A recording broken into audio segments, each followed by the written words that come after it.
What is going on, people? We're gonna go ahead and talk about Tempestite today, but specifically about the army talent Whirlwind. Now, there is a lot of different familiars out there that people prefer, whether they're attacking, defending, etc. But Whirlwind is one of those specific ones where it can be really good in most situations. Now, because you have to lose 10% of your troops, it usually might not be that great when you're defending. Like, for instance, if you're a trap, you really shouldn't be losing 10% of your troops.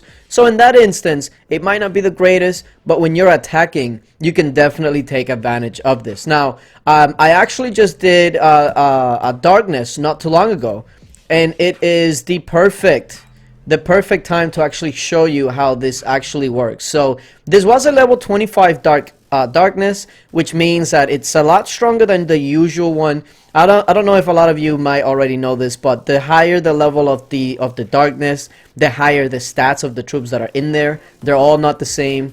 It's like they have better gear, better research, etc. It's just you can't actually see it, but they're definitely with higher stats. And when you take a look at it, it's only 3 million troops, and it's in infantry phalanx. So when you see that, okay, infantry phalanx, usually you want to go ahead and just smash your cavalry in there, right? Also, 11 million wall, yeah.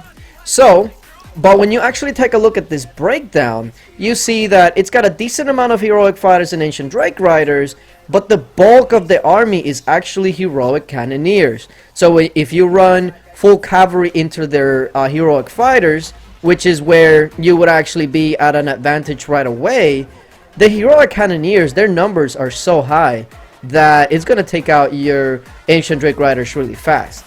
And here's where a Tempestite would come in and actually make the difference. So I actually went ahead and went full calves with these familiars right here, and I'm going to go ahead and show you exactly how this went down, and I'm going to go ahead and show you where this familiar actually changed the whole thing. So let's go ahead and view the battle, and I want you guys to take a look at the morale percentage, and I'm gonna try to also zoom in to when they actually go ahead and stun the largest squad, because that's the most important thing.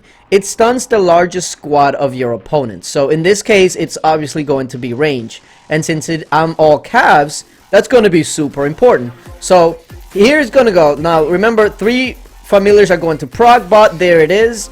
There it is. So look at it. They're stunned, stunned, still not doing anything. Meanwhile, the morale has taken a turn, and while my morale was about to be the same as them, because I was able to stun that whole squad for 8 seconds, that turned the whole thing around. And I want you guys to see just how close this came to me losing, okay? If it was not for that stun, I probably don't make it out of there with a victory. So now of course the other familiars that I used definitely helped, but when you can stun the biggest where is it at? Right here. Whirlwind stuns one of your enemy's largest squads for 8 seconds when 10% of your troops have fallen. That's actually really solid when you're trying to hit a trap. Like, a lot of you guys have seen a lot of times where there's like an infantry reinforcement trap, like a T4 infantry reinforcements trap, where most of their army is just cavalry and ranged. Well, in that case, if you can stun one of their largest squads, you're taking away one of their main sources of damage for at least 8 seconds, which could turn the battle. Now, of course, traps like that, you have to have at least 2 or 3 rallies to kind of break through that first wave, because those traps, unfortunately, they don't work too well by taking multiple rallies, because once you take out the reinforcements, then you're pretty much just going to smash them. So that's one of the reasons why those traps are kind of like one-dimensional. But then again, there really isn't a lot of kingdoms out there that would, you know, have 2 or 3 people rallying you at the same time. So I guess it depends on the kind of kingdom that you're in. But yeah, Tempestite and Whirlwind is definitely a really solid one to get. Now it is a stage 3, so in this kind of case I would definitely first try to finish Trickstar, Gem and Gremlin, and the Goblin, because I feel like those are the best stage 3 familiars, just because I mean come on, 100% calves every time 10% of your cavalry falls and range infantry, like they're definitely up there. But if you need one to pair with them, Tempestite is definitely up there for sure. But yeah, hopefully you guys enjoyed the video. If you have not looked into Tempestite too much, hopefully this helps that decision.